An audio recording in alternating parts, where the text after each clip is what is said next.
Yes, in the world. It is your boy, Cody, and your other boy, Weston.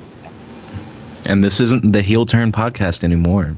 No, but it's the reunion of the Heel Turn podcast. It is technically our second episode of the House of Mark podcast, but it may be the first one we get posted because the first week me and Nate were kind of morons about how we go about recording it. And hey, It takes a while to, get in the routine of this. You know what I mean? I remember like when we used to do this, it took us quite a while to kind of feel it out. So, I'm excited to be doing this with you guys. Absolutely, man. And, the episode 1 was so bad that we got rid of Nate and recast him with Weston here. So no, I'm joking. Oh my God. I did not consent to this. Don't be mad at me, Nate. No, Nate will be back next week. He had to go out of town.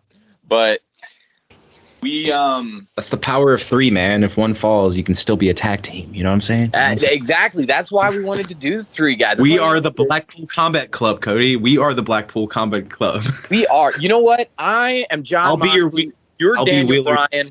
I'll be Yuta. Oh, you want to be Yuta? I guess Yuta. That makes okay. You can be Yuta. Unless you say Nate was Yuta because you and me kind of have done this before, so we kind of have a general idea of what we're doing. But yeah, right. But anyway, oh man, hey, did you we didn't talk about this before we started recording, but it kind of is cool to put on the podcast. Did you see what WWE put out on 420? No.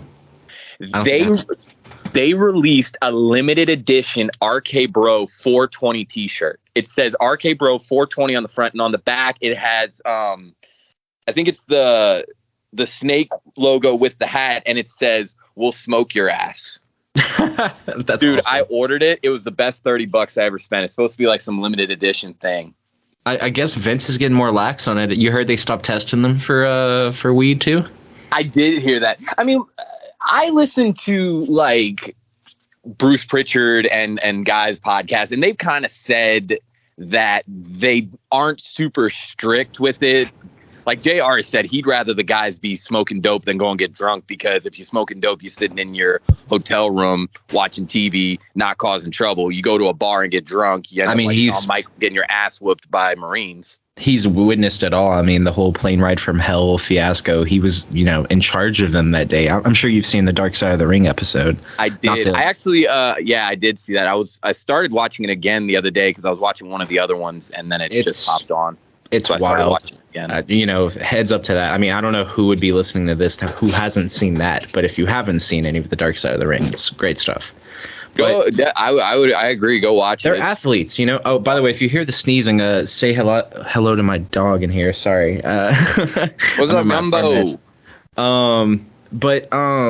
I think it's the right move. Honestly, at this point, I mean, they're athletes. They have to let their bodies, heal, and smoking, helps their fucking sleep schedule. They're torn constantly. I'm sure they're jet lagged like 24/7. Well, the biggest thing is they're athletes, but they're not competitive athletes. So they don't. But they definitely put their body on the line, Well, exactly. They don't need to be under the same restrictions as the NFL, which the NFL is, if I'm not mistaken, they've loosened the rules on pot. I think they stopped testing for it because I think just recently, and the NBA too, which is wild. We're finally in a day and age, Well, I think the therapeutic mindset that it gives in terms of it being cheating, that's gone. Yeah, we're not absolutely. We're not worrying about that anymore. We're not under the false belief that this gives you a competitive edge. For the most part, if you smoke some weed, it's therapeutic for you to recover when you're not playing. I mean, it doesn't give you much benefit if you're going out on the field high as shit. Yeah. And I mean, I'm pretty sure they have enough common sense to not go out there completely, ripped. They're all protectors of their craft. You know what I mean? I don't know, man. I've watched for the most part matches. I love Riddle, but that man looks. But no, I'm joking. hasn't he like brushed it off? I've seen interviews where they're like he always gets that, and he's like, no, I'm not. Like I'm just but I'm like, I don't know, man. I've never heard RVD for sure. Well, RVD for sure. But no, Riddle's 100% a pothead. He that's why he got fired from the UFC. Oh yeah, that's true. But yeah. I mean, but Dana White's, a whole thing. I can get into a whole spiel about that. Yeah, wrong sport. Wrong sport. Yeah, you're looking for a UFC podcast? You've gone the wrong route. Joe Rogan is on Spotify. Hey, you ever done a DMT? All right, man, let's get into it, dude. The first thing we got to talk about before we get into Dynamite, let's talk about the AEW video game. They released the name of the game. It's going to be called Fight Forever. About time. It feels like it's been forever. I've been waiting on an AEW game. God damn it. I honestly, when it comes to the name, I have no real comment whether it's positive or negative. I'm just ready to play the game. I think it's a cool name. I think I like. I don't know, man. I miss like when WWE had like the SmackDown Shut Your Mouth, SmackDown Just Bring It, Here Comes the Pain. Right. It added like a cool tagline that made the game more memorable instead of just 2K 20, 2K21 or well there wasn't 2K21, but you know what I mean. Mm-hmm. I feel like it's hard to like reference the 2K games because you unless you've played them like a lot, you tell somebody a certain game and they're like, oh, I don't know if it was that game or not, but like if you're talking about Here Comes the Pain, Shut Your Mouth, that's like that tagline is going to create that a special memory kind of. I don't know. I think it's cool.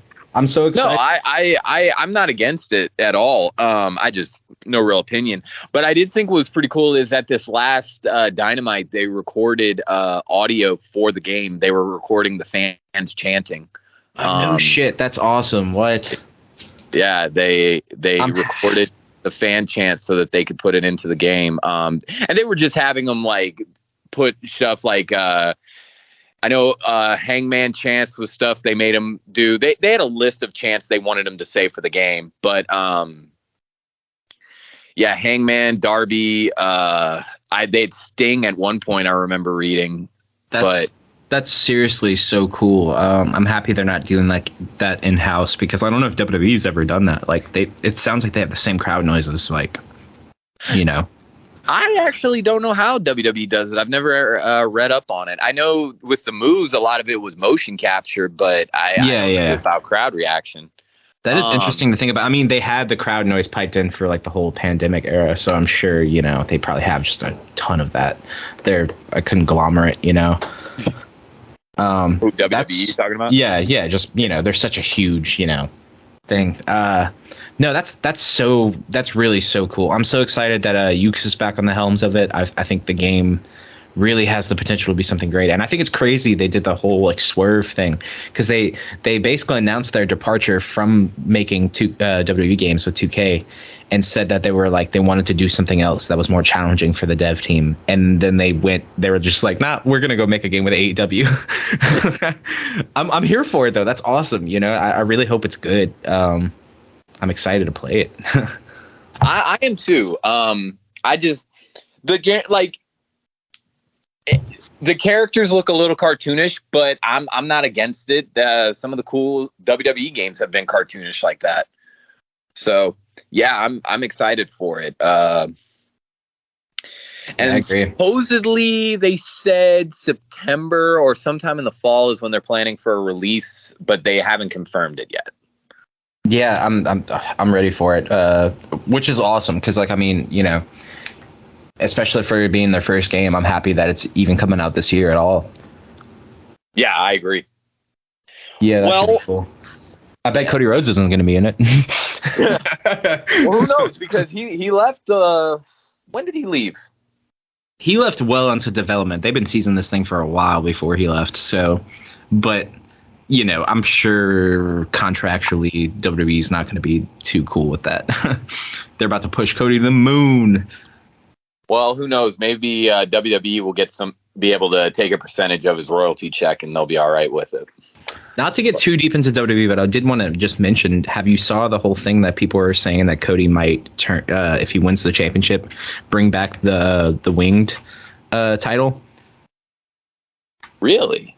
Yeah, he like posted a teaser on his Instagram of like a close up of the title, and everybody's just like, that's odd. Just like he brought back their OG Intercontinental strap, you know? A lot of people think if he wins the title, that's going to happen. I mean, that's just a rumor. Wing title? What do you... Like the classic, like heavyweight championship, like WWF championship belt. The classic. Oh, like the one from the 90s. Yeah, the winged eagle, the eagle. Yes. Yeah. I know what you mean. Okay, I get what you mean. Sorry. No, you're fine. How insane though. That's a beautiful title. Like they could totally bring that back. And Cody did that with the IC championship way back when. So I mean, you know, maybe he has that kind of pull with Vince to get it through, you know? I mean, I'm watching right now. They unified the world titles, which I didn't think much of. If anything, I thought it was going to lead to Cody Rhodes having a rivalry with Roman Reigns to take one of the belts back. But what I didn't, I don't know anymore. Now it looks like they're trying to unify everything because they unified the world. Perfect time to make a new title. Well, they're about to unify the tag titles as well, or I suspect they're about to with the Bloodline. I know you don't follow WWE, but they're about to unify the titles, which makes me think they might be looking to unify the brands again. They're like maybe quit the brand split, which I don't think would be a great idea. But yeah, it's hard to tell. I need to start tuning in a little bit more. I've been keeping an eye on, you know, certain people, but it's hard. AEW really takes up a lot of my time, you know. Well, it'd be nice, man, because we should totally do like pay-per-views like we did for Mania. Again, that would be fun. I was thinking do like WWE pay-per-view coverage. I'd be down. Well, what I was thinking was, and if anybody listening to this would be interested, I did once where I live streamed on TikTok the WWE pay-per-view, and I was able to get through most of it. What I was thinking was we could kind of do like copyright takedown. I guess TikTok's probably the Wild West for the internet, though. You probably get away with it on there. Huh? They haven't, and I've seen other people do it. So that's insane. Wow, luck of the draw, really. I wouldn't. That would be a good time. I mean, honestly, if you put just the camera on you, it's not like you're streaming the actual event. They probably wouldn't take you down. Yeah, but I want to do the actual event. Oh, okay. Yeah, that would be cool. Yeah, I was thinking we could do that, but we'll talk about that another time. We're working it out on the podcast. Oh, 100%. This is what you listen for. Yeah, exactly. Hey, put in the comments if you'd be interested in that, and if you don't like this show and are going to report our streams, fuck you. No, I'm joking. Hey, brother, I'm down, man. Nah, but all right, man. Let's move on to one more thing before we get into Dynamite. News broke that Darius Martin is injured again. Yeah, that's not too good. I feel bad because I feel bad for him because Dante was able to really get over and had some really good story while he was injured, and Tony Khan really took Dante and wanted to develop him because he saw the potential in Top Flight. Mm-hmm. And didn't want Dante to suffer because Darius... Reasonably so, too, you know? Huh?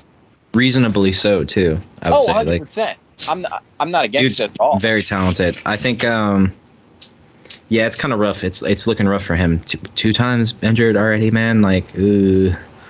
I'm not going to speak for whether or not they're going to look at him as injury prone or not, because I don't know the details. Or I mean, I'm sure he'll get a shot, but it depends on how much they push Dante in the meantime. Well, like, you know, it kind of feels bad because Dante is able to go out there and he's getting pushed and he's getting over, and while Darius is over, it's almost like the Jeff Hardy and a Matt Hardy to me, where Matt Hardy got over. Don't get me wrong, but in the eyes of most fans, Jeff Hardy was the bigger star of the brothers.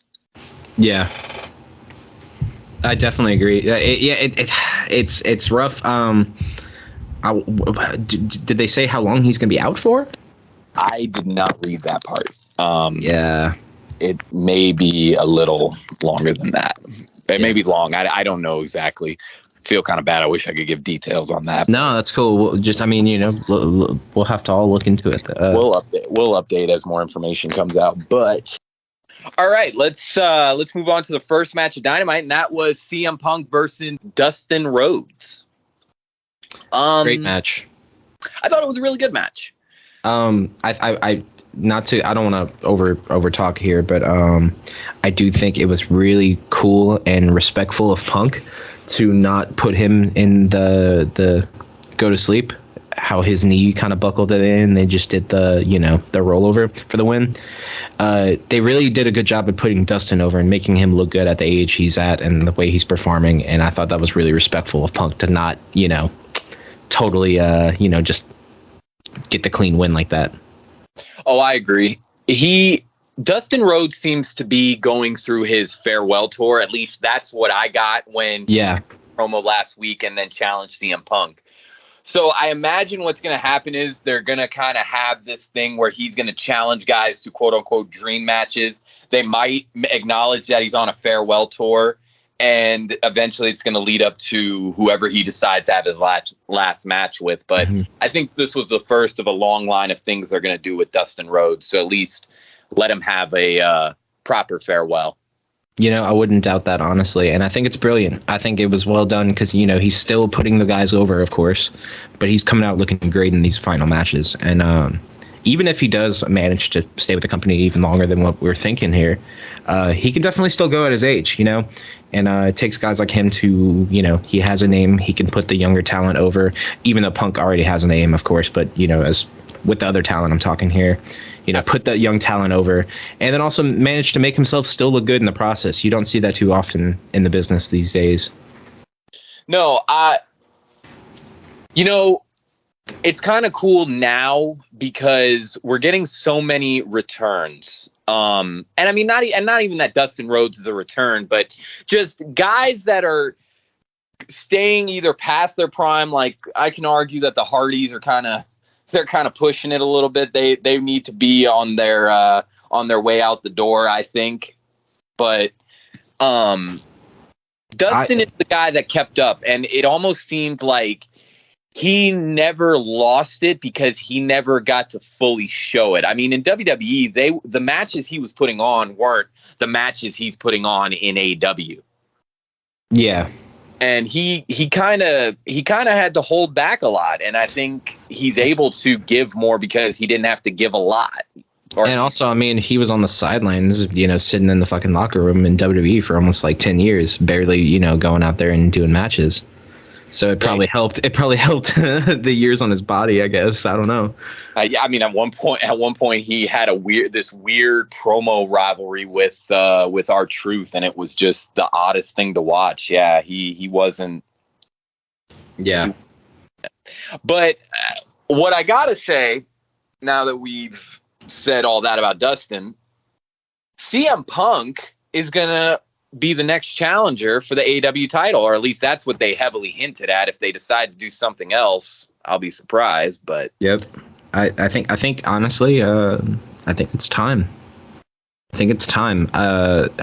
You might have a different opinion, and I'll let you speak on that. Probably, but elaborate. I think with Punk though, okay. First off, what I think with Adam Page personally, his run has been really good. He's gotten a significant amount of victories under his belt. It's been a good story for him, but now's about the time where he could drop the belt, and I don't think it would look too poor. And even if you have Punk, take the belt off of him and lose it to I don't know, a month or two later, it doesn't have to be a long reign, but just to have that moment, I think would be really good for the company. It's getting more eyes on the company, probably the most eyes since his debut. And also the dream matches that could set up. I mean, Omega's, got to be coming back sooner rather than later. So, imagine Omega versus Punk for the AEW championship. Punk could win that match, but it would still be a 5-star match right there. And Punk's finally worked up, where he's putting on good caliber matches. He's definitely more than warmed in at this point. But I'm curious what you think about it. So you had me in the first half. I won't lie. No. So it's kind of funny because me and Nathan went into this. We went into this last week on the I'm just going to call it the House of Mark's basement pilot episode because the beta test. Yeah, it's going to be that little basement episode that we might post one day if we're able to upload it. Just be like, hey, this is our technical first episode. But I'm not a fan of Adam Page as the world champion. I haven't been. I understood the story of him going to of him fighting Kenny. And I also should do a full disclosure because I did it on the last one, but it's not in canon, I guess, for the House of Mark podcast. I got into AEW a little bit later than you and Nate did. You and Nate are both AEW till day one. I kind of had shit going on in my life to where I kind of wasn't watching too much wrestling at all. Oh, I remember this. I would hound you. I'd be like, man, you gotta watch AEW. Oh yeah. And look, and I watched some of the shit. It was good. Like I watched the debut episode and I watched the matches like you would show me, like Brody Lee, because I definitely love Brody Lee. But anyway, I'm sorry. We're getting off topic. I'm getting off topic. You're good. So basically, the reason I brought that up was I didn't have the Kenny Omega and Adam Page, like, oh my God, I love these two as a tag team, because I didn't watch that part, but I understood the story. Dude, fantastic match at AEW Revolution. Kenny and Adam Page versus the Young Bucks. If you get the chance, go back and rewatch that match. I think that was probably one of the best tag team matches that AEW has had thus far. That's one of the matches you showed me, but I'll go back and watch it. It's a fantastic match. But anyway, yes. But anyway, my point is, I understood and was behind the story, but I never fully was able to. I was never fully able to fall in love with Adam Page. I mean, he's a good wrestler, don't get me wrong, but it's just, to me, he comes off just kind of bland. Like, I get it, cowboy and everything, and, you know, cowboy shit and all that, but it just never really excited me. It never really, like, got to me, and I'm glad other people like it, but it's just not for me. I kind of wish he would do that, like that character, but I don't know. I guess like try something a little edgier. That's just my opinion. But anyway, I can see that because I think it shows in his matches. He's willing to go there in his matches. I mean, look at that death match he just had with Adam Cole.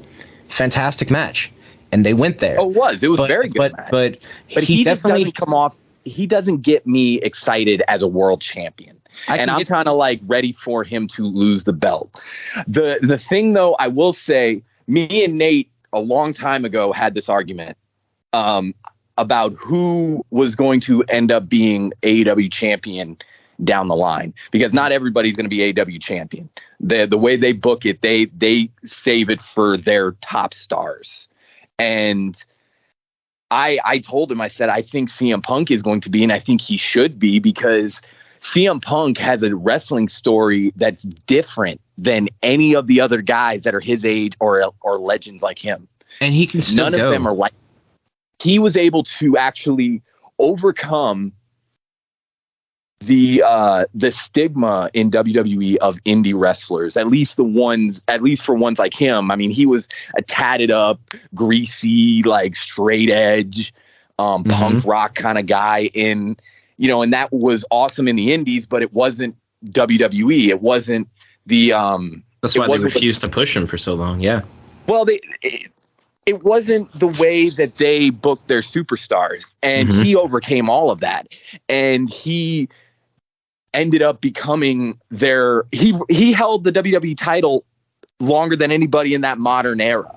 Yeah. He did so much, and then eventually at the top of his game, I mean, he really was at that point in the top of the game in the beginning of 2014. Took his he ball left and home. And said, I quit and I'm never going to wrestle again. And he actually did. Now, I have my own opinions on CM Punk, which I've already spent so long explaining this that I won't get into it. I wasn't impressed with him in the beginning. And then once the MJF rivalry happened, he kind of won me back over. But he needs to be the AEW champion. And honestly, I agree with you. I think CM Punk taking the belt from Adam Page sets up the company. One, will grow because they're able to now push CM Punk as the world champion, who is a recognized name in the world from his. And I also think CM Punk is not a bad guy for Adam Page to lose to. Yeah, I don't, because I think that's the real thing, right? Page is over with the crowd. Now, to add to what you were saying about your opinions of him, I definitely could see where you feel about that, because I think Page's best stuff is in the ring. He's still very new, but he's obviously, you know, they always talk about the pillars of AEW, you know, Page, MJF, Darby. I'm gonna probably. Somebody's going to be mad at me for not thinking of the fourth one. Oh, Sammy, I guess, if you want to say Sammy, but I know he's kind of on a decline a little bit with people. Anyways, I definitely think it's cool that they put Sammy is a whole nother level. Yeah. But they definitely had to put the belt on Page, and the story was working its way to that. He had so many times he, you know, challenged for the belt, lost, and it was a thing with him in the crowd. You know what I mean? He created that connection. I don't think he was always the best promo-wise, personally, either, and his shtick is a little, you know, I'm not gonna say dated. I mean, you know, he had his moments, you know, the whole beer thing and his matches and everything, but it's just time. It's time. He's gotten a good chance, but there's nowhere else for him to go. And he's had good defenses. He's had good matches since he's had the belt, but it's time to change that. And I think Punk would just get so much eyes on their product, and especially with this game coming out. And, you know, AEW is constantly trying to invest into their stock with, you know, even with the announcement of the Forbidden Door pay-per-view, they're trying to make moves. And I think there's not a bigger move than putting the belt on Punk right now. And then, like I said, you know, the matches it would set up for that fucking belt, man, would be 5-star matches. He could finally face Omega, you know what I mean? And they could pull out so much. Just even fucking, you know, if Moxley would challenge for the belt, I doubt it because they have the whole Blackpool Combat Club thing going. But I think that's just it's $1 million idea, and I think they're teasing it so hard that it's time. You know what I mean? And yeah, if Page loses to Punk, it doesn't look bad on Page because he just had a 5-star match with CM Punk for the title. You know what I mean? Right. That's a dream match. So it's a win-win for everybody. I don't think anybody gets buried here. I don't think it looks bad to put the belt on Punk because you said it yourself that you weren't too big into Punk until his MJF feud, and I've actually seen a lot of people online agree with that. For me, what I saw a lot of that the MJF feud was basically just him getting his bearings straight. You know what I mean? After not competing for years, he was definitely fighting a lot of lower mid-card opponents, then working his way up to MJF. And then that feud, MJF can put anybody over. He can put a fucking pillow over. Obviously brilliant feud, but I think Punk's ready for it. You know what I mean? Punk's looking like he's in the best shape he's ever been. His matches have been on fire. I think all of his recent matches have been great. So it's time. It's definitely time. Well, one thing before we move on, two things, I guess, really, but they're quick things before we move on, because I want to just say, so the one thing is, I just want to clarify, not to you, because you know this, but just anybody listening. When CM Punk was in WWE, I was a huge fan of his. I love CM Punk. He was one of my favorite guys in the ring. You remember me in high school. I was like my whole fucking weird little emo scene. You remember me in high school. Yeah. CM Punk was right up my fucking alley. CM Punk, Jeff Hardy, all that shit, they were right up my fucking alley. But for the other thing I'm going to say, for a lot of people too. Yeah, absolutely. The other thing I'm going to say is, when with CM Punk, he's already said he's only got a few years maybe left in the ring, because even though he took 7 years off, he's also still a 40-something year old man who did 41, over 10 years of damage, close to 15 years of damage to his body before that. So he can only heal himself so much, and he can only take so much. He said that on Instagram, that he was basically he's feeling rough on with the dates lately, and he said he's just going to keep going until the wheels fall off. So I'm sure his body's definitely feeling it. I mean, that was the same case. Not to keep bringing up Omega, but Omega said that during his championship run, like right before it ended, in an interview, he said he feels terrible. He said his body hurts every day. So obviously he probably needed the break. I could see the same thing with Punk too here. Win the belt, take a break. But I mean, he doesn't have that long. But I guess like that, and that's my point is, if not now, then when are you going to put the belt on him? If you don't put it on him now, or you don't put it on him within the next year, to me, you're wasting good talent while it's still good. Or don't ever put it on him. Which, if you decide he's a guy that can't have the title on him for whatever reason, that's fine. Mm-hmm. But don't wait until he's 2 years into his AEW run and, beat up from hell. And then they're like, all right, let's put the belt on him as a quick farewell. It's like, no, you should have done it when he had the good years, You remember when like Shawn Michaels came back in like 2002? I mean, I know you didn't watch actively at the time. And like, I didn't watch even when he first returned until like 2004, 2005. But right, we've seen the archives. Until a couple years later. But the story, he left absolutely. when his body was battered. He left for almost fucking 10 years, came back, and then had probably one of the best runs of his career. Probably the landmark. Wasn't quite 10 years, but yeah, he left for a while. He left. Well, it wasn't 10 years, but it was quite a while. I think it was like 6 years or 5 or 6 years. The exact number. I think he left in like 98, and I think he came back in 2002. So it wasn't quite as long. Like 4 that is my yeah. But anyways, I feel like that third run of his became that landmark thing, and I feel like that's what we're seeing with Punk at this point.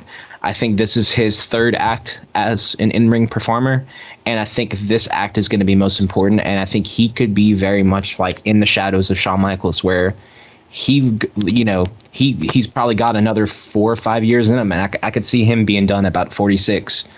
And his style is so consistent, you know what I mean? Even if he's hurt, the type of storylining and the way his matches just play out are so good that he can pull this off. And definitely now, he's at his peak right now. If you don't do it in the next year, like you said, I see it probably not going well over if they don't pull the trigger now. You know what I mean? If they do it later, right, it just won't go over as well.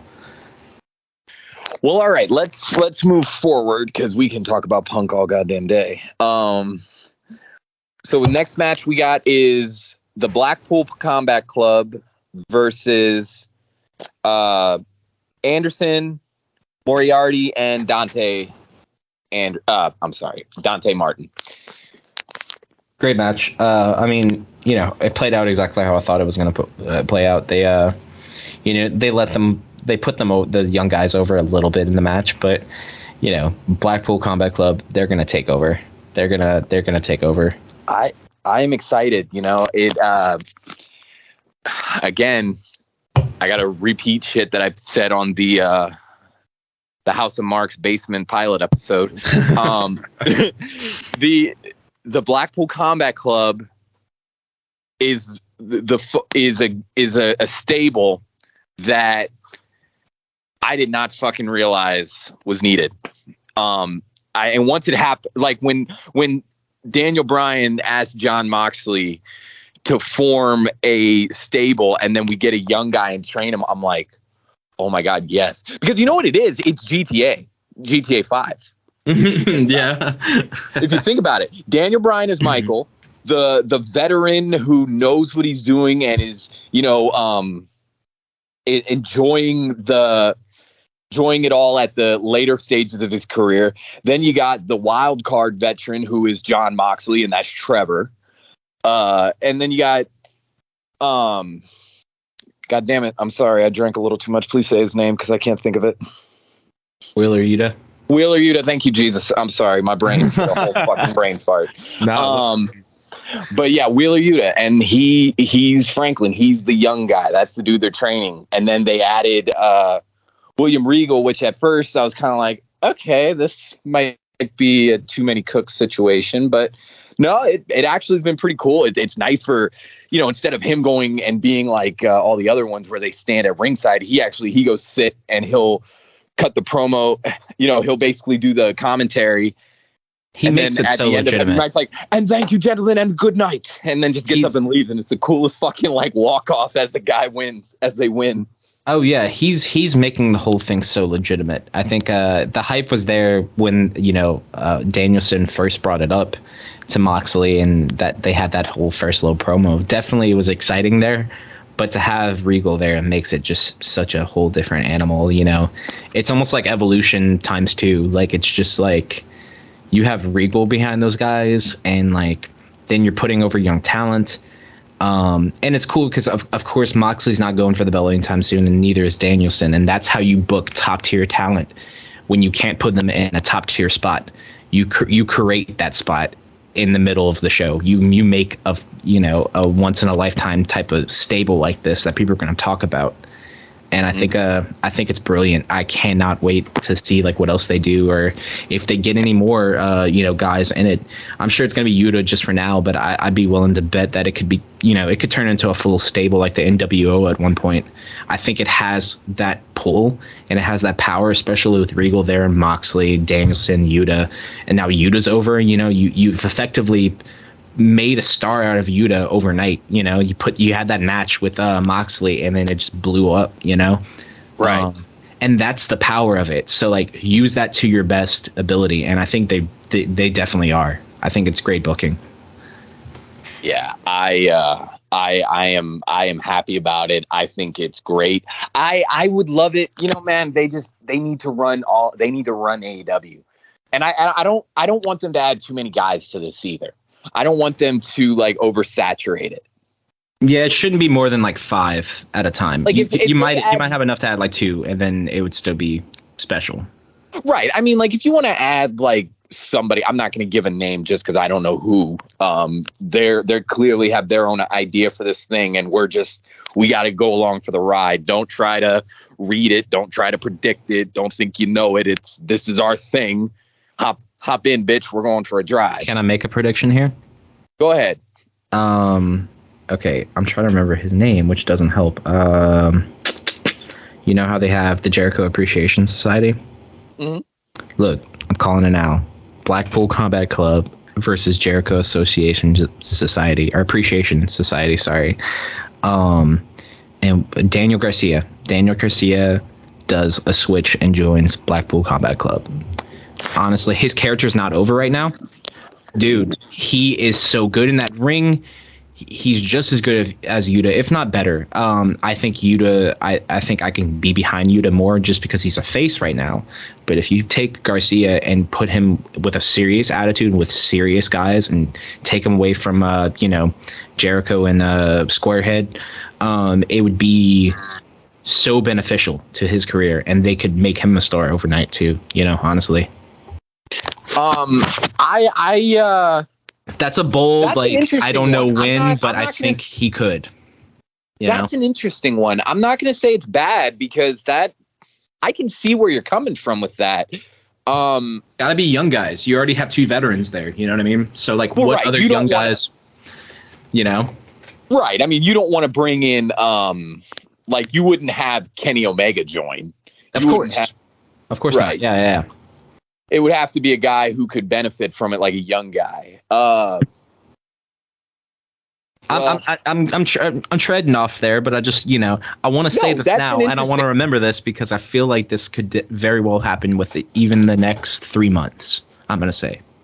I don't know if that, but I could see it being a down the line thing. That's definitely a prediction.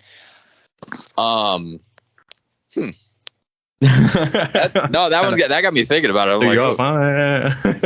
Hey, that's not too bad when I think about it. He would work with them, I guess. Well, let's move along because now we get to talk about one of my personal favorite guys in AEW, MJF, and the person he is beefing with, who is another guy that I really like in AEW. Mid. No, I'm playing. Are you saying MJF's mid?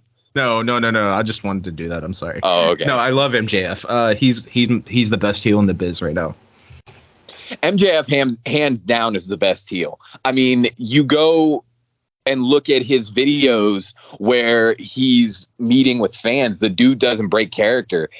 He talks to fans, improvises with fans as if he's cutting a promo on some of the guys backstage. He lives and breathes that character. I love that he has his parents in on it. Like, his parents will hold signs of saying, "We hate MJF."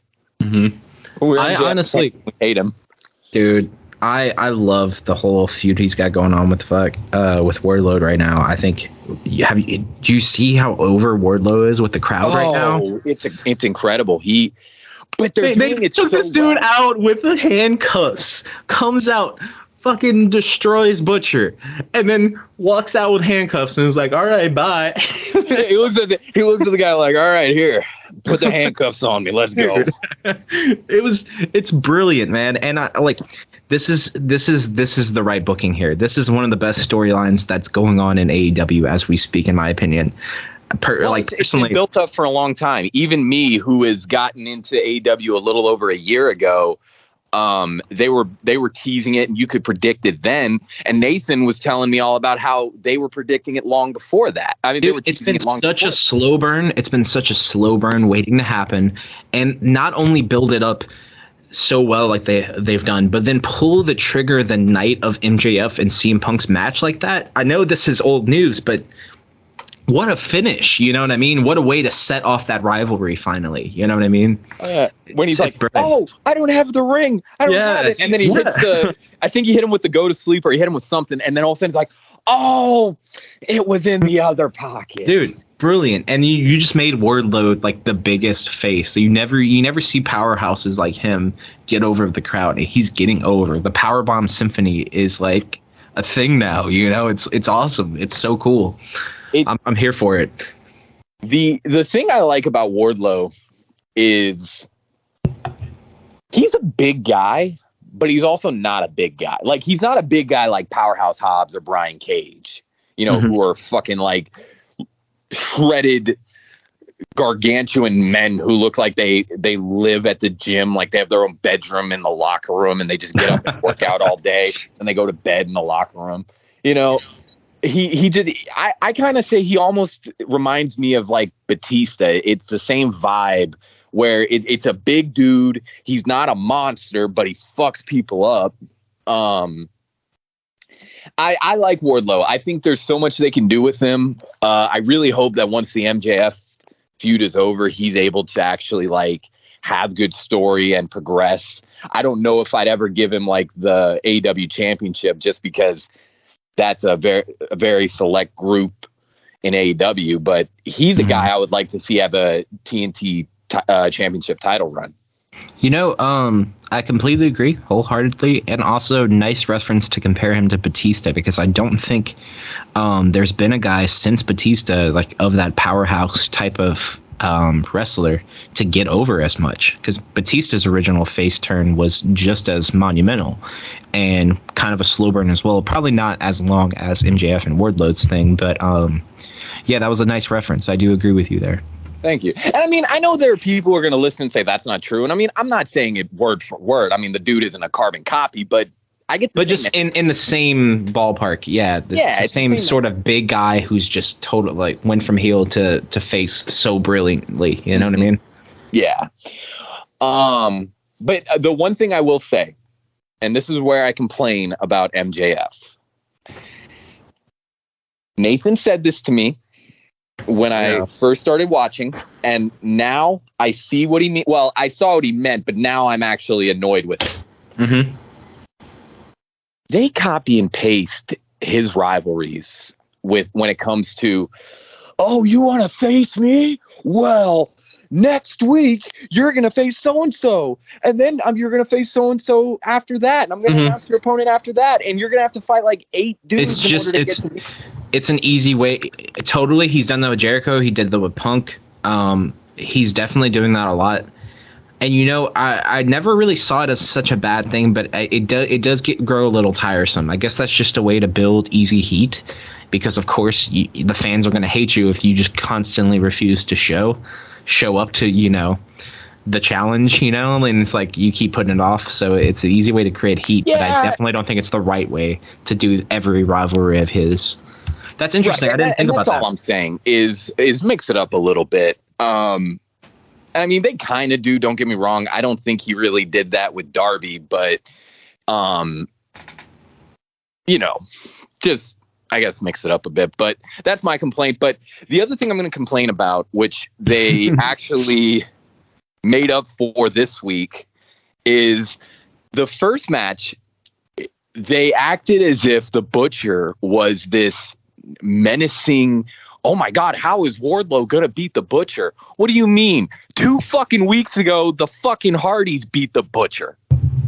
Yeah, the fucking Hardys, who look like they're fucking walking to the fucking ring with a cane, beat the fuck out of Butcher and his blade. No, I'm joking. I'm sorry. No. Okay, I respect where you're coming from. Matt's definitely getting up there, but Jeff can still go. Matt looks a little funny. He definitely got like the lower little back. He's kind of hanging his back a little bit. But Jeff, oh my God, I think he has some shit. But we can go into that. Except they're not on fucking Dynamite at all lately. They're wrestling on Dark apparently.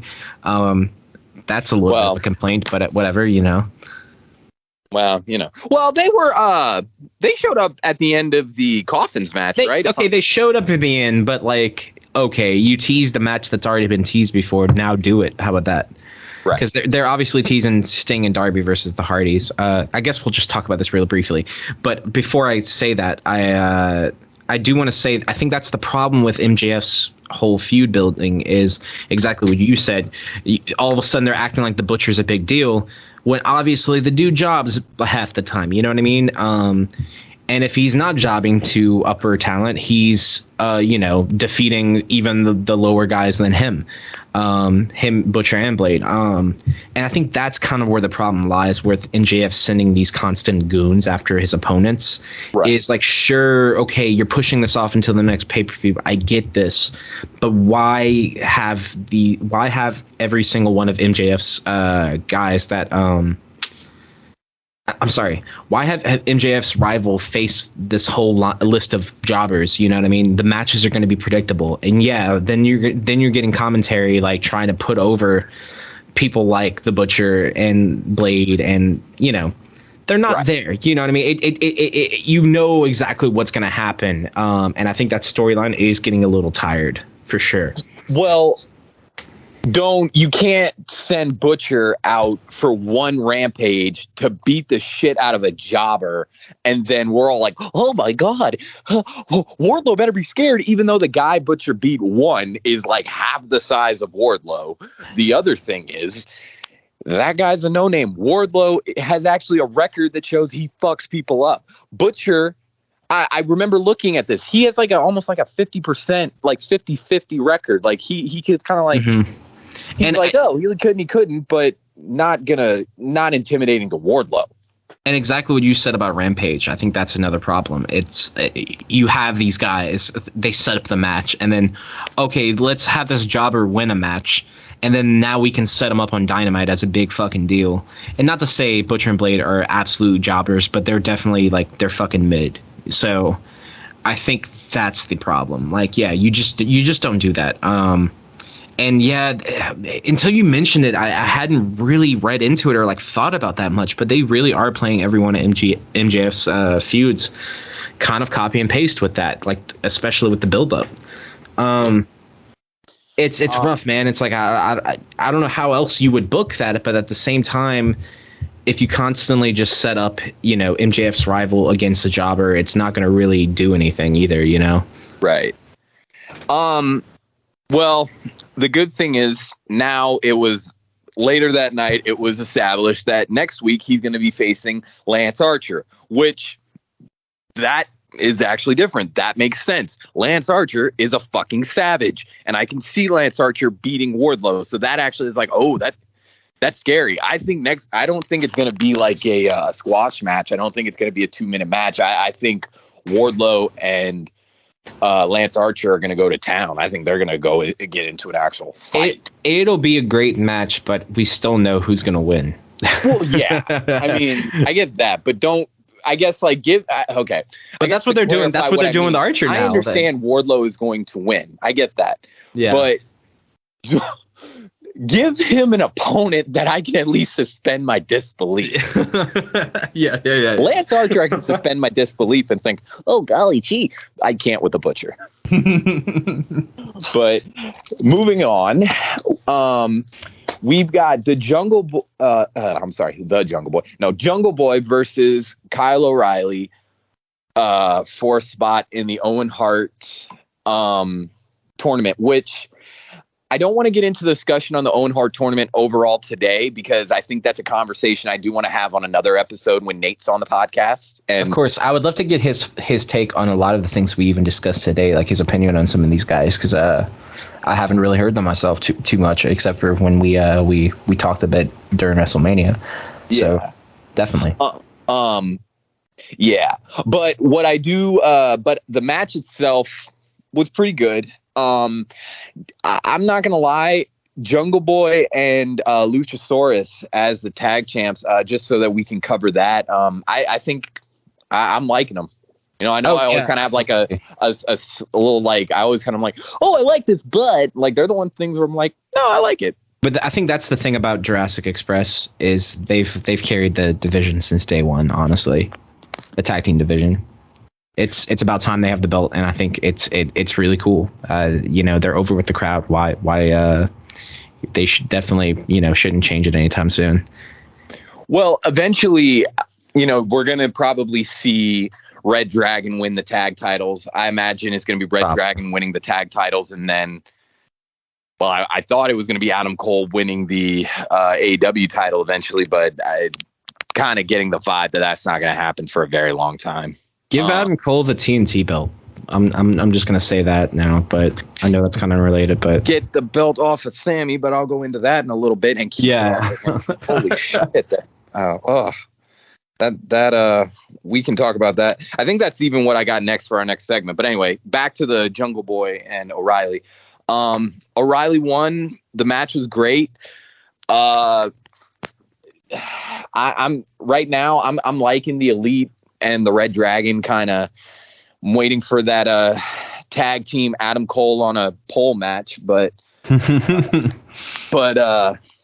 it's fine. I kind of feel like it's just waiting until Kenny Omega comes back, because then it's going to be the Undisputed Era, or I guess the Red Dragons versus the Elite, and they'll probably get some more guys in, and then that's going to be a whole stadium stampede match. But we'll. Oh yeah, I wouldn't doubt it. As far as the match though with Kyle O'Reilly and Jungle Boy, it was fine. It was it was good, but we all know who's gonna win that tournament. Ooh. Samoa Joe, baby. Oh, you think so? Oh yeah, he's bringing that tournament home. Can't think of a better guy to win that shit. No, we'll see. I don't really have any predictions on it. Yeah, it's hard to now because you just don't know exactly who's going to be in it totally yet. But I think big name, dude. He's a big name. He'd be an interesting one. Well, let's move on to Sammy Guevara, because I feel like we've talked about him a couple times just since we started recording this. Gross. Dude, here's the thing. I liked Sammy Guevara. I love Miro, but I was okay when Sammy Guevara took the title from Miro because I understood it was time to move on. And I was fine with it. My biggest complaint during his reign was the random TNT title matches. Like, just next week, so-and-so is going to get a match for the TNT title. And you're like, who? Like, it's just some random, they threw random title matches. And I know they're like, well, Guevara. It's a fighting champion. But if it's a fighting champion, then you come out to the ring and you challenge, like, say, I'm opening up to any guy in the back. And then a big name comes out and you're like, oh, shit, let's have the match. This is cool. But when it's just a random match against some dude, it kind of almost waters down title matches. It just feels like they added it. You know, like when you used to play the old WWE SmackDown versus Raw games and you'd make something a title match just to get the extra rating? Yeah. Like, that's what it felt like. That's what it feels like. I think the problem with Guevara is he had it too long. He just had it too long. And now they're leaning into it. They weren't over with the crowd because, I mean, I don't know if anybody's really pointed this out online, but they just basically took Sammy and Ty and put them in the storyline that Cody and Brandy were going to have before Cody left. Because they were feuding with Men of the Year. the whole same fucking spiel, you know. But now let's take Sami and Ty because they're a couple, put them in it, and now the crowd's not digging it. And I at least give them kudos because they probably have to let the storyline finish out at this point because that's how it's booked, I guess. I at least give them kudos for turning Sami and Ty basically heel with their promo this last week. The whole deal with it and everything. But I really just think it's time for Sami to lose it. Because now you have Men of the Year trying to come out as like the faces and the crowd are cheering them. And I just don't think that's really, I don't know, it's not really tolerable. I can't really stand Men of the Year for the most part. And now I can barely stand Sami. And my opinion was the same. I actually thought Sami's reign was pretty good for the most part, except for, you know, there was a lot of defenses. And I think he basically they put him into a corner now where, like, yeah, until he drops the belt, nobody's going to want anything to do with him. And I think that's a really toxic spot to be in when your talent that was supposed to be face. You know what I mean?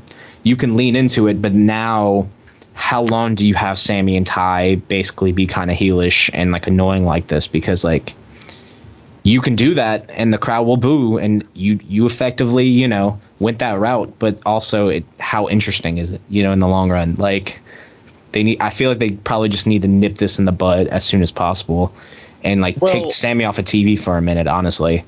Well, here's the thing. Okay, so I'm not going to say that Sammy Guevara, his reign was terrible and I hated it. I didn't. I had my complaints, but I was but for the overall it was all right. I wasn't against it. I wasn't like, oh, he needs to lose it. But what got me was, or what lost me, let me say, not got me. What lost me for him was when he lost it to Cody. He lost to Cody. And then it was just downhill from there. And it's been downhill, it feels like, because he lost it to Cody. Then he gets a rematch with Cody at Battle of the Belts. And Cody can't defend it because he has COVID, or they thought he had COVID. So we have to have an interim title fight. What? Yeah, the man is only gone for a week. Why don't you just have a match with Dustin Rhodes or have a number one contender or whatever? Just move the match. But instead, he won the belt. He won this interim title. Then they do reenact the fucking Shawn Michaels Razor Ramon ladder match, and they have a ladder match where he gets to walk around with 2 TNT titles, looking like a fucking doofus. Which, I'm sorry, I hated that. I hated the fucking 2 titles. I was so glad that when they went back to 1. I think the big problem there too was like Cody was the last big guy he faced.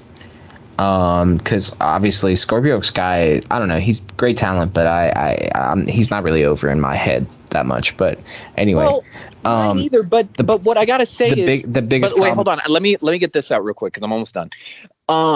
The thing I hated that he then lost it to Scorpio Sky, then fucking won it back, but he won it back from Cody. So now he's a 3-time champion in 6 months. That when there was never a 3-time champion until Cody did it prior. And that took Cody over the course of AEW's existence to fucking do that. So it just seems fucking stupid to me that all of a sudden in 6 months you made this guy a 3-time champion and then you do this stupid ass double turn. Why did we make Man of the Year fucking faces so you can make Sammy Guevara heel? Maybe if you booked him better so he didn't look like a fucking idiot. I'm sorry. I'm sorry. This shit just got me heated. I agree. That shit got me heated. I agree, honestly, and also at the same thought to it. As soon as he beat Cody in that match, that moment when he got the belt back, that was the last moment that he was really over with the crowd. I think it all went downhill from there because where do you go from there? You know what I mean? You already booked yourself in the corner doing the interim title thing, and then the match with Cody, and which was a fun match. I mean, it was a good send off for Cody in AEW. I guess, you know, putting Sammy over. But yeah, like, where the fuck do you go from there? And then now obviously the crowd wasn't with them, so now they do the double turn. But at this point, like, I just don't know how this is going to play off to like a satisfying finish. You know what I mean? Right. Well, I don't know. Because like I don't give it like personally, and any Scorpio Sky fans out there, like I'm sorry, but I personally don't give a fuck if Scorpio Sky wins the belt. And I personally don't give a fuck about Sammy Guevara in this now either, because they just turned his character into like, you know, a douchebag again. When I think he was finally getting over with the crowd, and his reign was pretty decent up until this point. So it's a bad spot. It's a spot. Now it's a spot in the show, kind of with some others. I'm not going to get into that unless, you know, it's brought up, but kind of with some others that I don't really care for. You know what I mean? Right. And it's a shame, because like I feel like the booking has been good up until that point, but now, yeah, that whole storyline is really soured now, because I just don't think Men of the Year make good faces at this point. And Sammy and Ty, you know, either.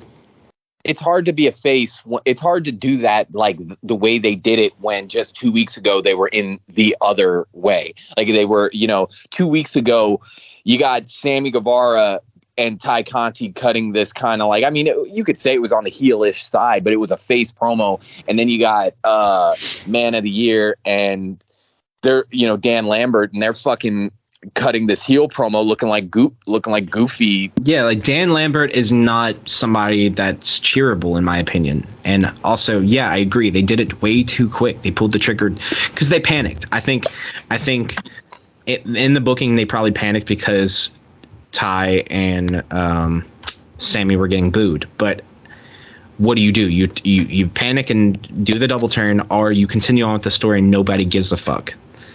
And I think now nobody gives a fuck either. Now I don't know. It feels like a mess. It feels like they're making it up as they go along. But let's move on. Just because we got more we got to cover and we're long into this. Okay, so I'm sorry. Do you have anything else you wanted to say on Sammy Guevara, or because I feel like I just cut you off? No. Okay, I'm sorry. I didn't want to cut you off if you had more to say. No. Let's move on to Hook's debut on Dynamite. This is where I get shit on by a bunch of. It was fine.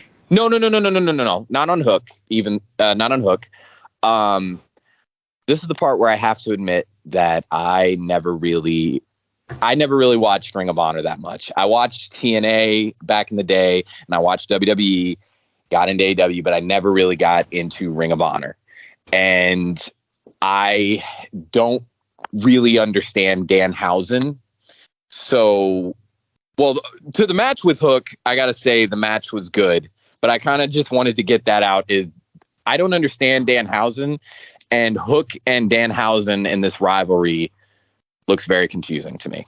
So for me, I feel like I know I didn't follow Danhausen that much. I watched a little bit of content of his on YouTube to kind of get an idea for the character, and I think it's entertaining. And he's definitely over with the crowd that is there. I think this is kind of the line where, like, I don't want to go too far off track here, but I'll just quickly say, yeah, go ahead. AEW really caters to hardcore wrestling fans. Oh, 100%. With the whole ROH thing, with New Japan.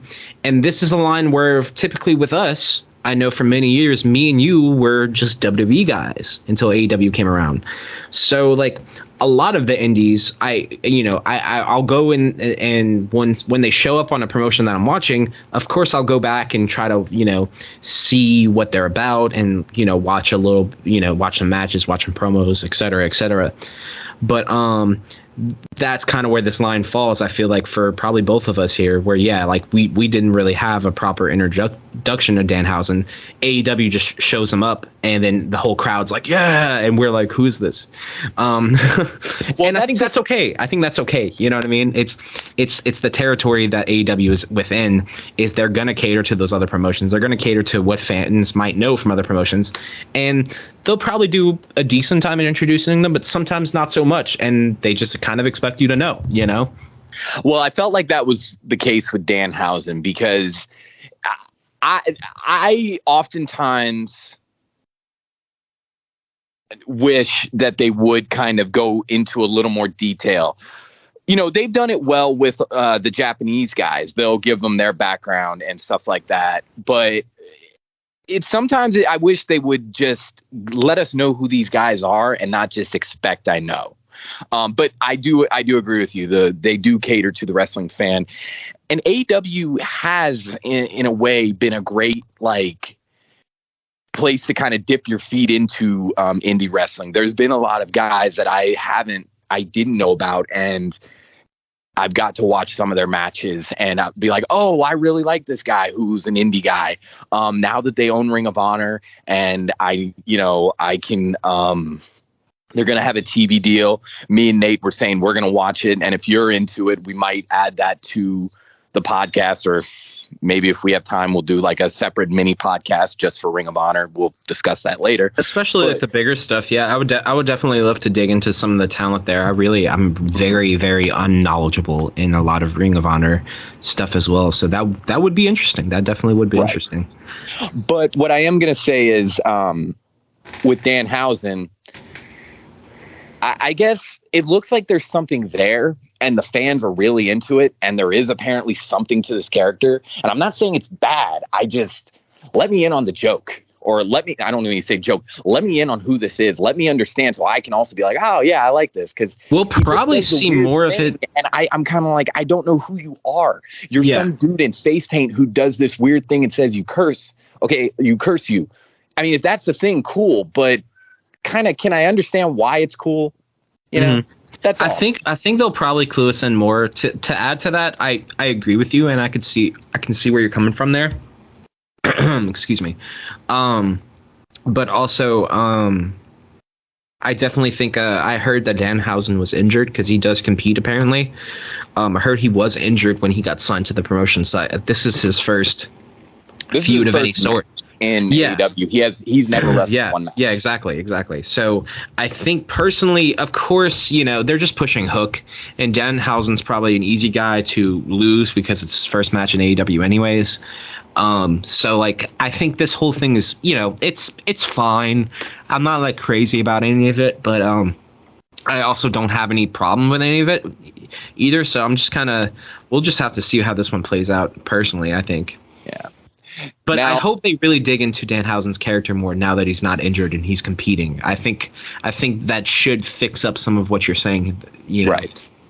Well, now going into Hook. Hook is a guy that I got to say, he's good, but I'm not quite sold on him yet. I feel like they're giving him the big, you're the son of a legend push kind of right now. I think he's fine, but I also don't think I think when they started pushing him from the jump, I don't think he was even ready, and they only did that because he was Taz's son. I think the writing's on the wall there, and I think whether or not somebody can agree with me, they can at least understand where I'm coming from there. He's got a shit ton of promise, but he is still green as all hell too. You know what I mean? His matches are the same fucking thing. He wins in 2 minutes and walks out and doesn't say a word, until this last promo, he finally said 3 fucking words. So it's cool. I think the package is there. I think that, the badass Action Bronson theme song's there. It's all cool, but he's still so green that I don't necessarily know how to feel until he's really putting on some actual matches. You know what I mean? Right. Well, we'll have to see. I don't want to spend too much time kind of critiquing, saying this guy just because it. I agree with you though. I think he has a lot to. I think he has a lot he can show. I'm just saying. I'm curious. I like it, but I'm not fully behind it yet. That's all. Same. I completely agree with you, and I also think it will be interesting to see how it plays out. I'm definitely keeping an eye on it. It has my interest, but I don't think it's quite there yet either. Right. Well, let's move on to Brit Baker versus Danielle Camella. I believe I said that correctly. And they were competing for a spot in the Owen Hart tournament, the women's tournament. Pretty good match. Not really much to say. I'm not a huge Brit Baker fan. I know a lot of people are. I'm not. I just feel like Other than the part where she says DMD, I just feel like her character is kind of basic, and I don't know. I feel like there's a million female wrestlers that are just like her. Yeah, I think she's had some great matches. I think she's one of the best like in-ring performers in the women's division. Mm-hmm. But that's another one with her. Like her promos have definitely gotten kind of dated, in my opinion.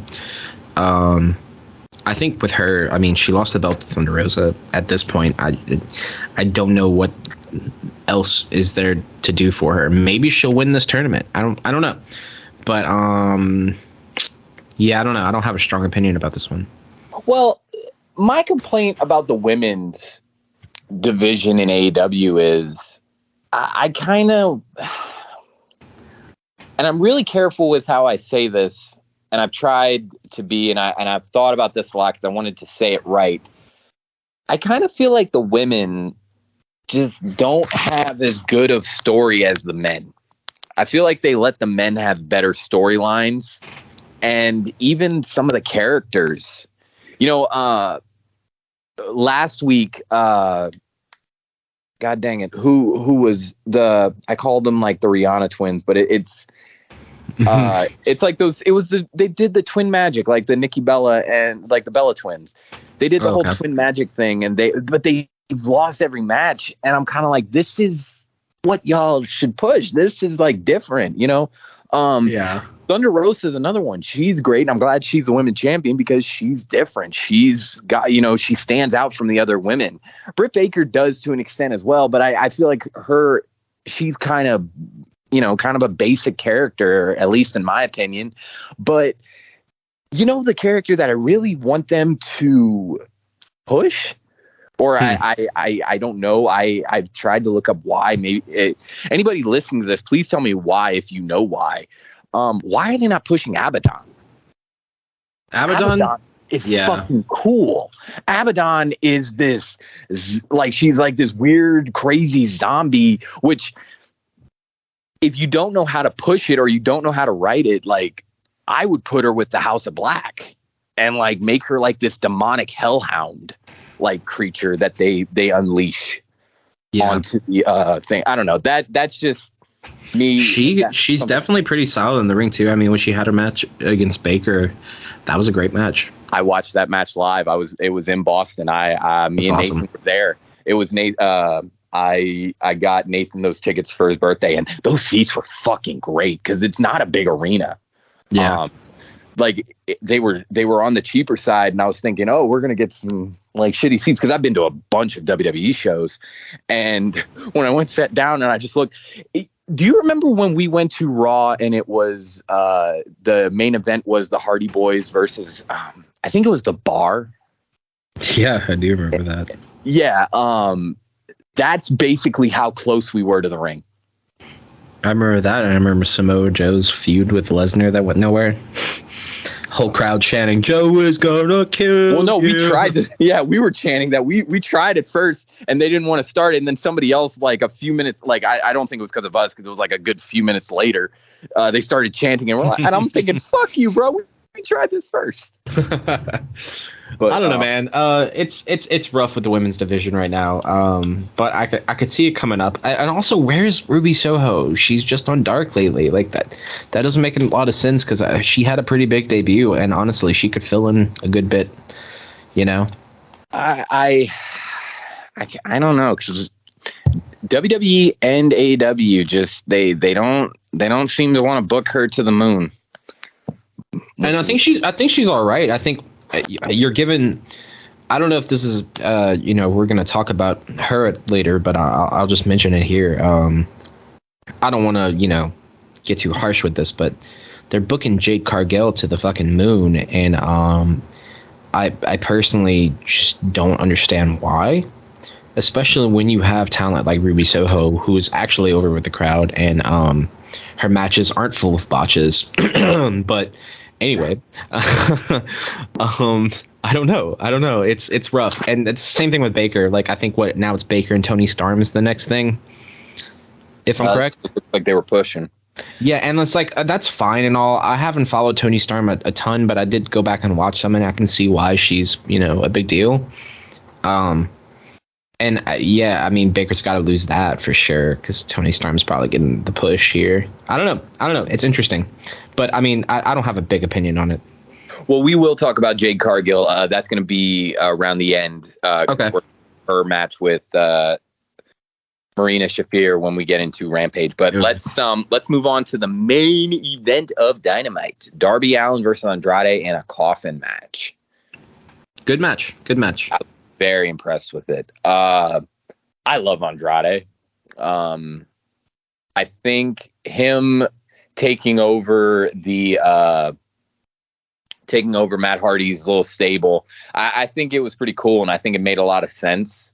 Mm-hmm. I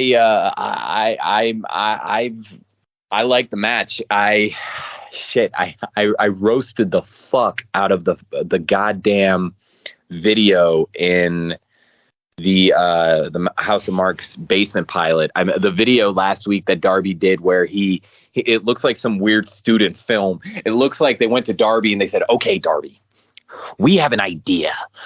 You're going to have a coffin match next week against Andrade, and we just need you to cut a promo. So we're going to film it." And Darby said, "No, I have a buddy who's a film student, and he wants to make a student film of me just skateboarding down the street, almost getting hit by traffic. So we're going to make that as my promo." And it's just him just skating down the street. You see one car like turning out and you're like, "Oh, hey, you almost hit him." And then all of a sudden you just go, "Andrade, coffin match." And it was, I'm like, it good. But no, the match itself was great. I liked the match. Now I wanted to, I can't remember because we hinted, well, no, we didn't hint. We talked briefly about Jeff Hardy and Darby earlier, I think. I can't quite remember how much we actually got into, but if I'm repeating myself, I apologize. But what I got to say is I almost don't really want Sting. I mean, I know Sting and Darby versus the Hardys are going to happen, but I would rather Darby versus Jeff Hardy because I think that's where the match is. I think it's those two guys that need to have a match. I think, truthfully, you can do both. You could do the tag match first to kind of get them used to working together, and then the following pay-per-view pull a Sting versus Darby thing for the, I don't know, maybe for the title or something. Darby wins the TNT belt Hardy, again. Jeff Hardy? Yeah, exactly. That's what I was saying. I'm sorry. Yeah, no, you're good. But I don't know. Like I think I agree though. Yeah. I just that's the match I want to see.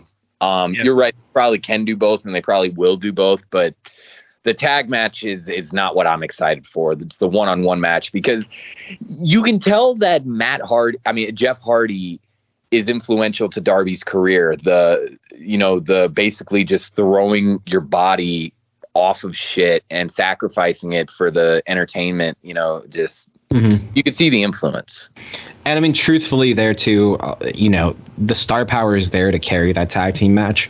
But if we're being real, Hardy and Darby, Jeff Hardy and Darby are like the two that are probably the ones that can go the best. Sting's, he can pull some crazy shit off. He can dive off of something, and his in ring works fine. I think they limit him in a good, tasteful way. And also, Matt's kind of in the same boat where I feel like he's kind of stiff out there too. You know what I mean? Not stiff like working stiff, but just he looks stiff. You know what I mean? Like, well, you could tell even just in the last couple years that his body took a bad wear and tear. It's really a shame too because you remember their last tag team run in WWE when they had the belts. I really felt like that was like the peak for them. Like as a tag team, I'll say. I think Jeff can still go, but I think Matt looked so good out there when they came back into the WWE and won the tag belts. But I feel like they just went nowhere with that because that's typical WWE booking.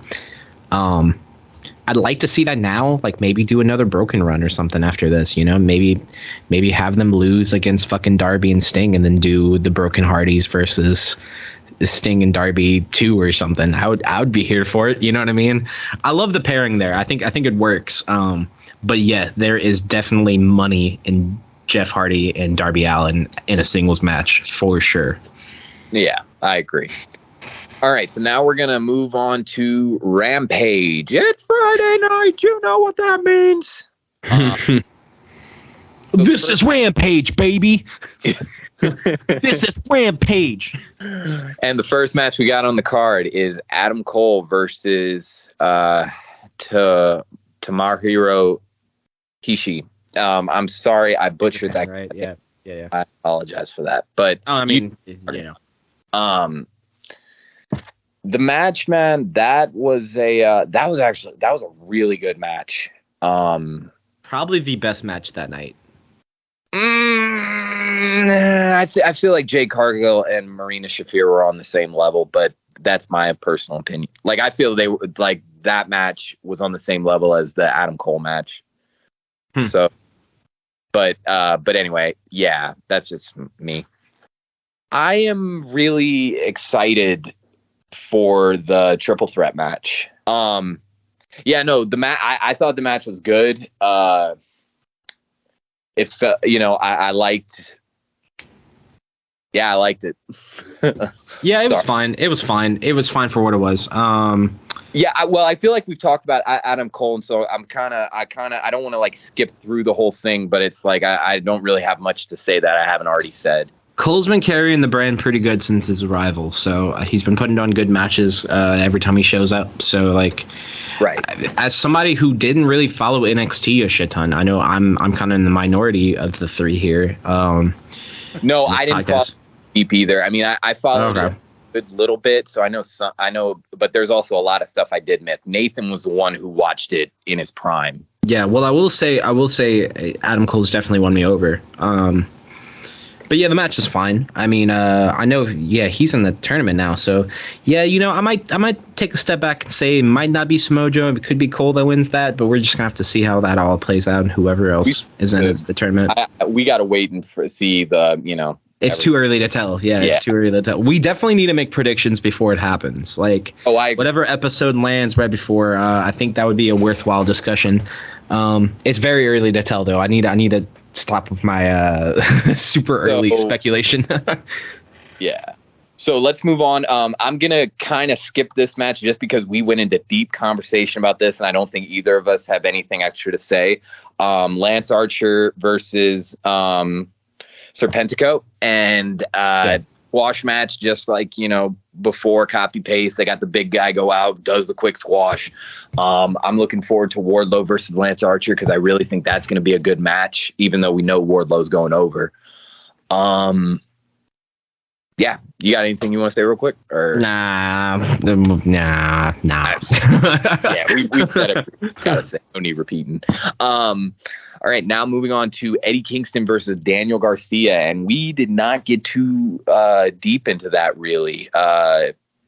With earlier with talking about Jericho's society and everything.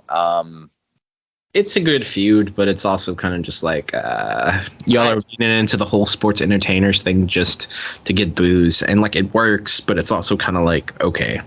Well, the only thing that bugs me about it, and I guess this is kind of a stupid reason to have any complaints, because I really do think it's a stupid reason to complain about it, but I have had to look at motherfuckers who act as if WWE is not pro wrestling. And they're like, well, they're not really pro wrestling. They're sports entertainment.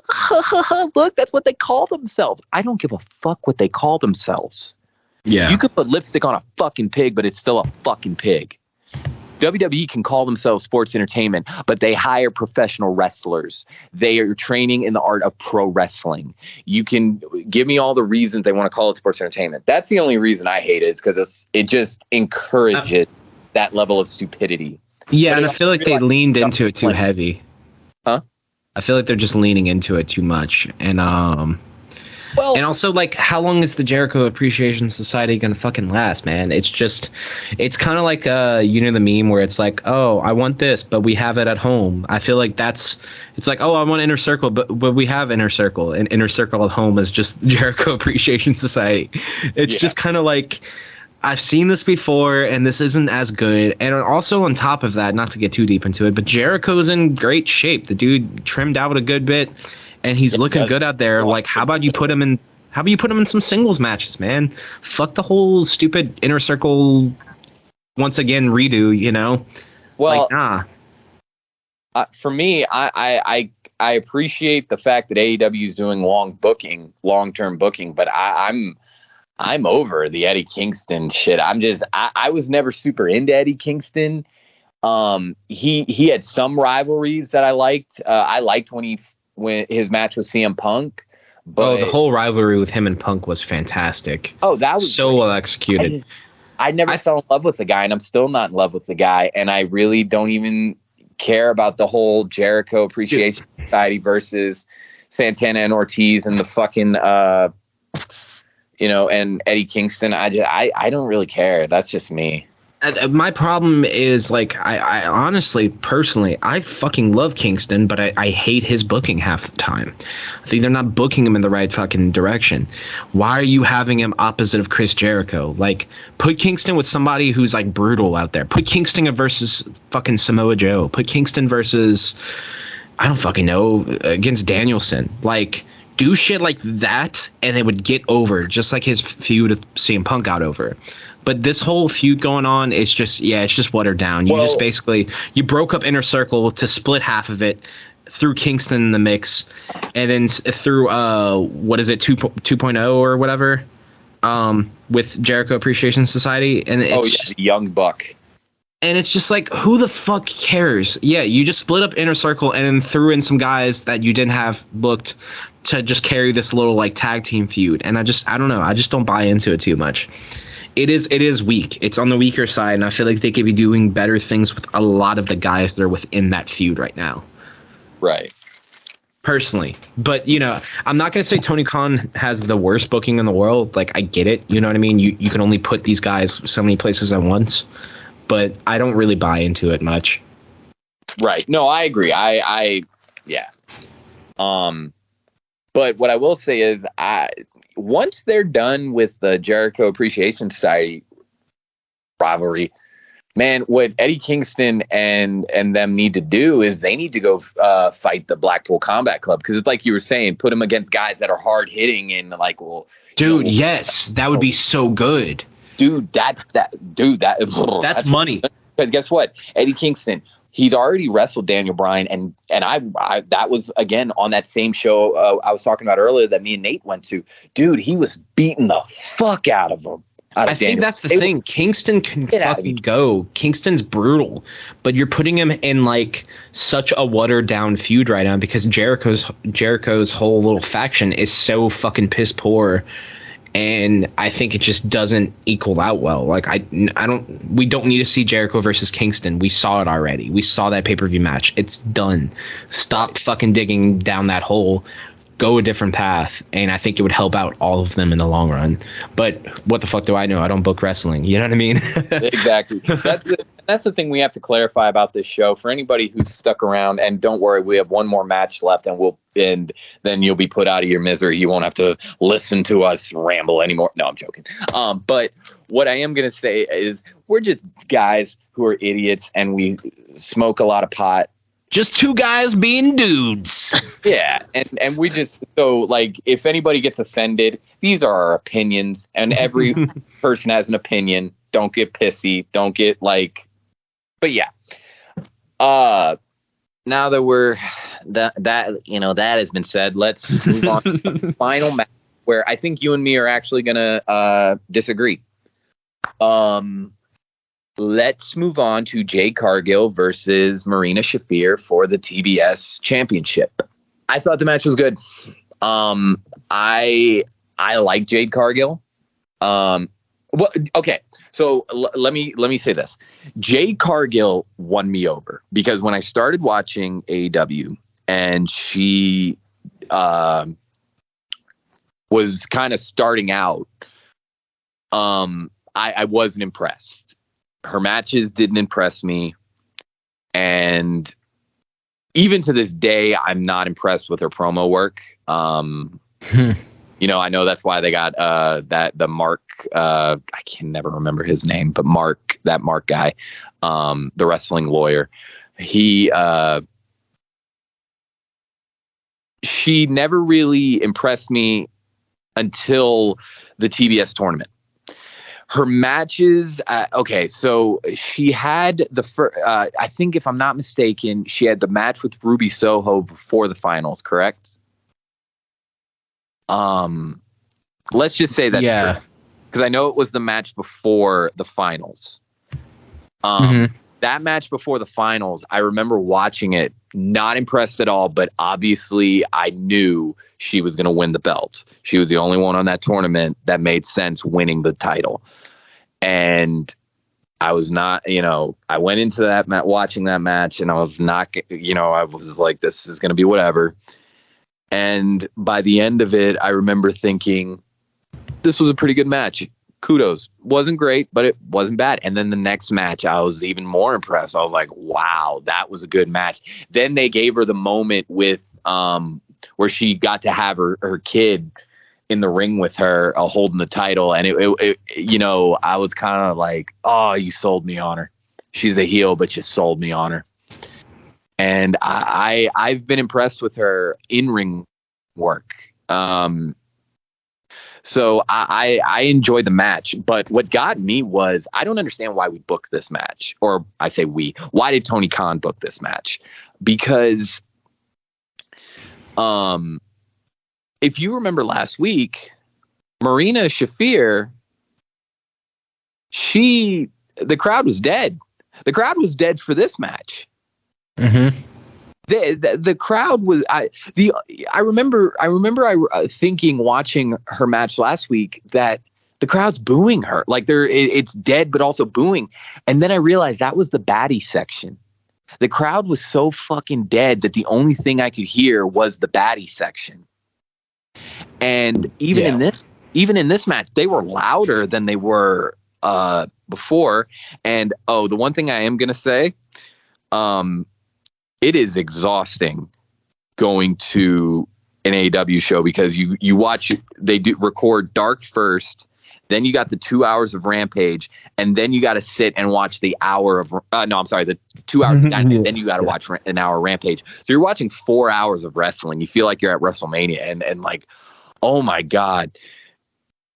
Me and Nathan were considering going home early. I mean, well, we weren't because I wanted to watch Abaddon.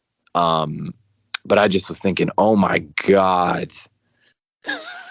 I think like I was so tired by the end of it. But being that it was 2 weeks in a row, I think it's just clear to say, why did you book this match? The crowd was clearly not into it. Yeah, I'm not into it. I don't want to be harsh or anything, but I'm just not a fan. Not for me. Cargill or Shafir. I don't think. I mean, I said this earlier, but I think they've pushed Jade to the moon and back. And for somebody who's still very green, she shows a lot of promise. She's gotten better, but I don't think she's at the caliber of what they're booking her. Plain and simple. And also, I'm not particularly a fan when you bring in farmer MMA people into a wrestling promotion and try to push them like they're hot shit. And that's what they're doing with Shafir right now. Also not a fan with that. I think there's a place for it, and I think I think Jade is getting better, but for me, she's just not won me over yet. But I mean, like, agree to disagree. I totally respect your opinion, and I know a lot of people are big fans of hers. But for me, it's just it never connected with me, and I feel like they're pushing her more because of her physique than her wrestling ability. Well, the problem, to kind of comment on that, the problem that you run into when you have someone like Jade Cargill, and this is just coming from listening to guys like Jim Ross and people who have been in the business. The problem with people like booking a talent like Jade Cargill is, if you're going to make them the undefeated guy, monster, you got to invest in it, and you also have to be able to not book yourself into a corner. And didn't they say it was like her 30th straight win?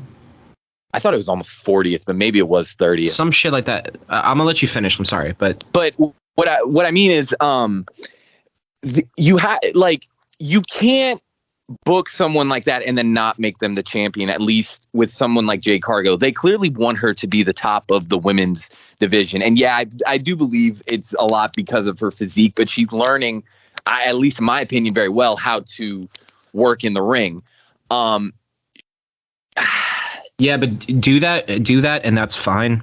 But don't do it with the belt around her waist. Well, plain and simple. Like, is that they can only push her so far without giving her the title. And I think when they made the mid card belt for the women, she was the only one that made sense to give it to her, because eventually she was going to have to face the champion. And if you want to keep her as that, however long you want her undefeated streak to go, she has to win it. So it was kind of gonna be an inevitable thing. There was only so far you could book her.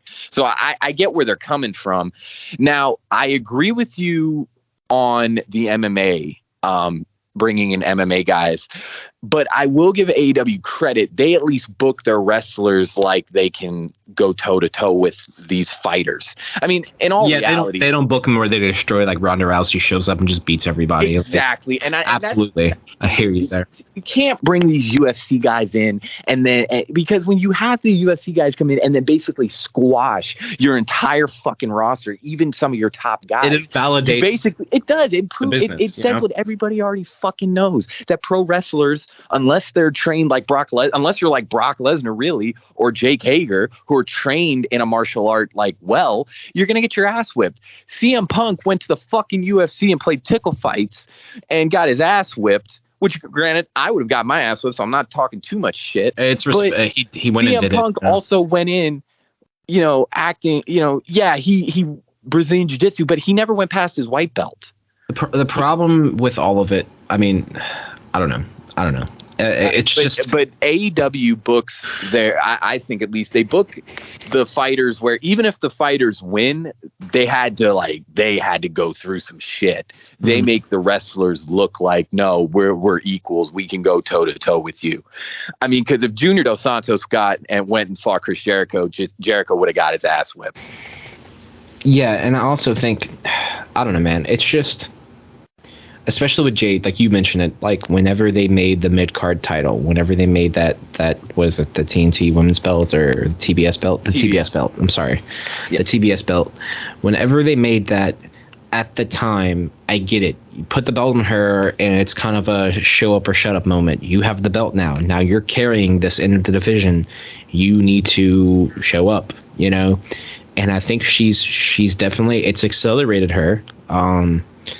But just personally, I think when you start getting into the territory where you're undefeated and you're not losing, like in the double digits like that, you got to be an extremely versatile wrestler to put on good caliber matches at a consistent base, because you're having constant, championship bouts that you're not losing. So like if you can't be consistent enough and also keep it fresh and make sure your matches are a little different, it's gonna go fucking sour. People are gonna lose interest. And I think there's two groups of people, and I definitely I respect where you're coming from. You can see the good in it. For me, I'm of the caliber who just don't care anymore, because I feel like she's not that type of competitor that can carry an undefeated streak, because without it getting boring. I mean, look at fucking Omega when he had the championship, right? When he wasn't losing and he had that run for almost a fucking year. Towards the end there, the crowd, as much as people like Omega, people were starting to get a little bored of it because he was having the same types of matches. There's only so far down that rabbit hole you can go when you have that belt. So if you're doing this whole undefeated thing, it can get stale and boring hella quick. And to add to her being green and not still being fairly new in the game, and now she's undefeated, fucking 30 wins in a row or whatever the fuck it is, that's a problem. I just don't see how. I don't know. I think it's time for her to give it up soon. I think she can keep dominating. Keep booking her the same fucking way. Just take the fucking belt off of her and give it to somebody else.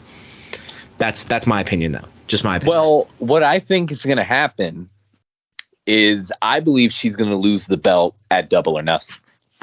And you would have to imagine at this point, man. Well, I mean, I don't know how long they want this to go. I don't know if they want her to be a multi-year undefeated champion. But I imagine that's going to happen. But there is a benefit actually to, regardless on her. Actually, I would say this, even regardless of her in-ring work, when you create a reputation like her, that you have this undefeated streak and you racked up this many wins and you're a champion, beating you actually puts over another superstar in a large way. So I think what's the benefit to this now is, if you ride this out to one of the pay-per-views, which I think either Double or Nothing or All Out is where it's the best place to do it. If you ride it out to the pay-per-view, now it's all a matter of picking who gets to benefit from dethroning that bitch, you know? Send in fucking Soho or something. She's over with the crowd. Anybody, fucking anybody at this point. Would want it to be. I think she has so much promise, but I think her fucking championship reign is getting too damn stale. Personally, I don't know. Like, who do you think they should take? Like, if we're playing around real quick, and I'm sorry if I cut you off there, but like, no, you're good. Who do you think would be a good one to take the belt off of her? That's a tough one. For me, it's fairly dude. Honestly, Tony fucking Storm. Tony Storm would make sense. Actually, to be honest. Okay, so Double or Nothing is what, the end of May? So that's actually next month. Is it at the end of May? When is Forbidden Door? Is that's June 26th? Oh, okay. I didn't know if okay, that makes sense. I know we didn't go too much into Forbidden Door. I was actually thinking we would possibly just hold that and talk about that next week with Nathan. So that's fine. There's still so much shit that's incoming with that. I don't think it's fully set. Right. I kind of feel like there's not much to say on it. I mean, it's exciting. It's great, but I don't think we can give our full opinions on it until right now. But anyway, as to who, I don't know, because I kind of have some people that I could think that I would want to get a push, but I just don't know who would be the right one. Because I know I said Abaddon. Give her the belt. I know. Wait, what'd you say? I didn't hear you. I was just like, give Abaddon the belt. Yeah, I was gonna say, I know I said Abaddon earlier, but I kind of was sincere when I said I wanted her to go and be a hellhound for the House of Black. No, that would actually be a really fucking interesting angle. Well, it's just man or fucking woman. It's just, when getting your ass whipped or you're ready to unleash the fucking hellhound, and all of a sudden you just got the fucking lights go out, and then you just see Abaddon looking like a rabid animal just running to fucking beat the shit out of everybody in front of her. I don't know. But but honestly, I have no clue. But it should be somebody that you want to kind of give that big push to. I mean, I guess I could say Ty Conti, but I don't. But Ty Conti seems like she's doing her own thing right now, to where it wouldn't make much sense. You want to build even more heat and have her take the belt, and then her and Sammy both have the belt. Jesus Christ! Yeah, that'd be cool. Boos. They would be booed out of the fucking. Oh my God! Actually, now that I think about it, yeah, damn. Weston, you convinced me of it. There's no way. There's no fucking way Ty would be Jade. Jade is so set up. Oh no, turn Jade face. Well, actually, you wouldn't even have to turn her face. They could be two separate heels, and people would be into it. It's really a matter of who you want to win. I would pay money not to see that. That'd be cool. And then you got the TNT champion and the TBS champion, and they're apparently talk about how they had sex with the belt on and shit. Oh my God. No. No. No. Oh, come on, man. That would be cool. No. Cool. I'm not kidding. No. I'd pay money not to see that. Oh, yeah? Tony Khan puts out his PayPal onto the fucking Twitter and says, if you don't want to see Ty Conti beat Jay Cargill for the TBS title, send me $1 million USD. You got to all pay $100 each, every single one of you. And don't try to send, and WWE, don't try to send your bot accounts. I'm well aware. Yeah, I'm not circling back. I just before we close this out, I want to give my flowers and not to and just say like I don't dislike Jade Cargill. She is putting in the work right now, and like I respect that. But I just think it would be smart for them to take the belt off of her and let them keep booking her the way they're booking her. It's fine, but put the fucking belt on somebody else, because it's just getting really tiresome, and they're not giving anybody else a chance. I think that's kind of the problem, especially when she's not like a veteran or something. You know what I mean? There's no need for this bloated, super long streak of being undefeated. Personally, yeah. Well, man, that was this week's AEW programming, except dark, but we don't do dark. We're not. Dark. Yeah. I mean, yeah, you want to cover main event and yeah, basically, right? What about velocity and heat? What year is it? No, dude, this has been so much fun, and I'm so excited to be doing this with you and Nate, and I'm excited for the upcoming the episodes and everything. It feels good to be talking shit, and we used to do this before it was even a podcast, talk for hours on end about it. Oh, dude, I remember the back in the day, man. You and me used to get drunk at my house and watch the WWE pay-per-views. It's probably the only way I could get through those. Oh God, and then we would shit on them the whole time. It's cool, man, and I really do think it's not a better time to be a wrestling fan. I truly believe in AEW, even with my biggest gripes. I think not to be like that fanboy. I know that might split some people. This is just my personal opinion, not the opinion of Cody or Nate. But I think AEW is the home of professional wrestling now, and I think they're doing great. They're doing great strides. There is my gripes with it, but it's a business. It's a wrestling business, and it's a show. So there's going to be slower parts for some people. But overall, it's exciting time to be a wrestling fan. I'm excited to be doing this, and I can't wait to see.